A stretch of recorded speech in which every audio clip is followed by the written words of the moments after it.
Everybody, and welcome back to more political chatter. In this video, we will be talking about George Santos, actually for the first time on this channel. This is a video dedicated to George Santos, and how he is running for Congress again. Yes, you might not even know this. This hasn't been totally very widely covered in the mainstream media, but during the State of the Union last night, Mr. Santos, New York, as you can see in his ad, um, uh, tweeted something, not Twitter anymore, but you get the idea. He posted something on X, and this multi-paragraph message saying that he is running again for Congress. And mind you, this is during the State of the Union. While Biden is speaking, he posts this. I mean, he must have tweeted it out like at the Capitol because he was at the Capitol during the State of the Union in attendance. But this says, tonight he came in with an open heart. He witnessed a weak, frail president deliver spin and lies to the American people, and that he won't just back down because of the love for his country. And that New York, this is where it gets interesting. New York hasn't had a real conservative represent them since I left office. Thanks to Rhino, Nick LaLota. Or is it LaLota? No, LaLota.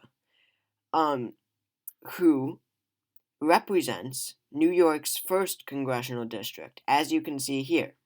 If you know anything about George Santos, is that he represented the 3rd congressional district. He was elected in 2022 in New York's 3rd congressional district, which is part of New York City and then part of Long Island, while New York's 1st district is the complete eastern side of Long Island, no part of New York City. So they are very different districts. I mean, not very different, they're pretty similar. But he is not running in that 3rd congressional district again, like you would think he would. He is switching over to Nick LaLota's district, who was one of the people who, was one of the New York Republicans who brought forward the bill to, or not the bill, but the expulsion proposition, right? Nick LaLota was the leading voice in all of Congress to get Santos out. Even though he is a Republican, he took it, Nick LaLota did take it upon himself, as his duty to get George Santos out and, restore the Republican Party, the good of the Republican Party in Congress. So, Nick LaLota obviously is going to be a big enemy of George Santos, especially since it was successful. George Santos was elected to Congress in 2022, sworn in early 2023, and he was ousted of, what was it, this year, I believe? No, November of last year, actually, because the special election took place this year in February, where Democrat Tom Suozzi picked up that New York's 3rd congressional district seat.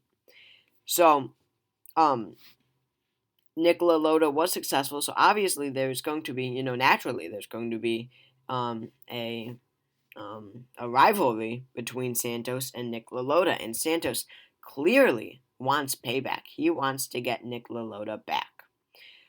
He is willing to risk the future of our majority and the future of our country, risk the future of the majority of our majority. So by expelling Santos, that did reduce the Republican majority.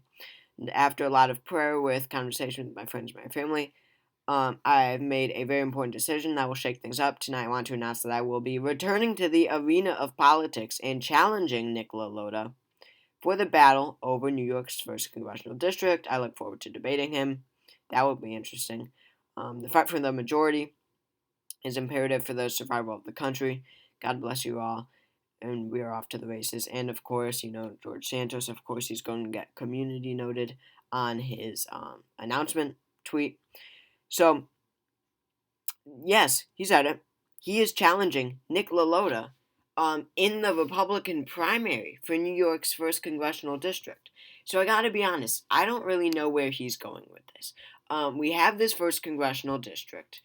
if you could see here, it's that like limeish or avocado, more like green, in Long Island in the bottom right, and you can see the third congressional district right next to it that he represented before. So instead of running again in the third congressional district, he is running in the first congressional district. But you know, it's one thing to be someone like George Santos and be the Republican nominee and face a Democrat in November.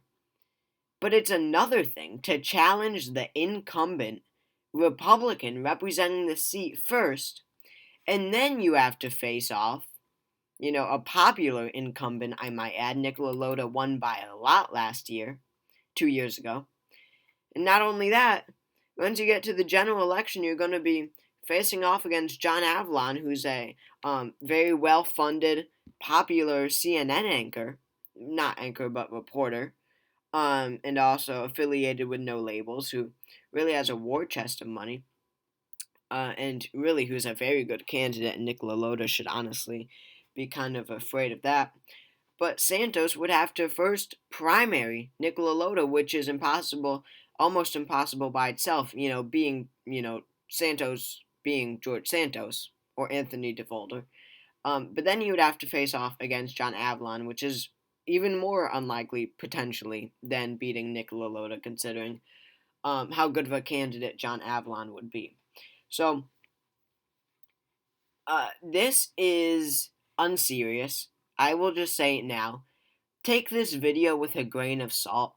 This won't mean anything come November. I mean, we're in a new age of George Santos's life where he's not doing something like this because he actually wants to be in Congress. I mean, his first run in 2020 was somewhat serious. His run in 2022 was very serious. But this is more of a publicity stunt. Not even a publicity stunt because everyone knows who George Santos is, but more of an attention stunt. And I think he just wants to get back in it. I mean, honestly, just for the attention. I mean, we know how George Santos is. If you haven't read the book, read The Fabulist. It really, lays out the mind of George Santos. And he has done things his whole life that seemingly prop him up or, make him look good. And this run is, a clear payback at Nicola Lota. And I really think this is just George Santos telling himself that he is a fighter and, he doesn't get pushed around and that he will fight back when he is attacked.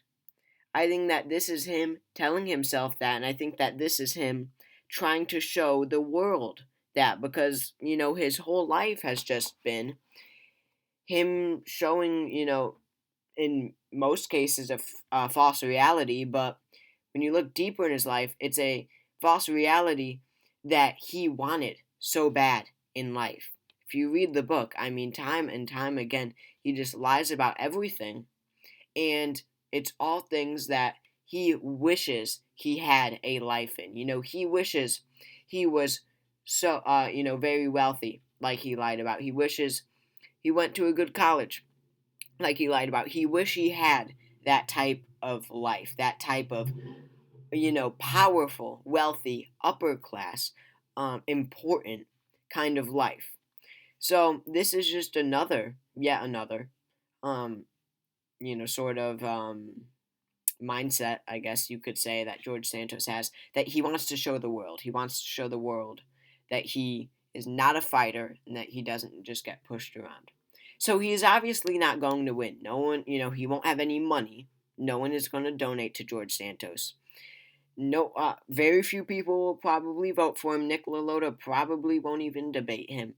And I just made this a video because it's funny. George Santos is running again for Congress.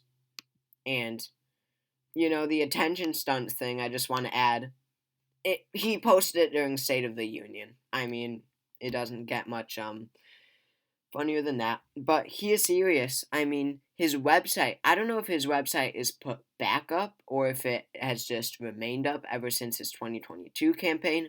But he does have a campaign website. But this is New York's 3rd congressional district. So this is from 2022. They haven't updated it yet. So thank you all for watching this video. I really hope you all enjoyed. Let's check out what he has on his shop here. Let's see. Oh, a membership card. Okay, I'll look into that. Thanks for watching, and I hope to see you all next time.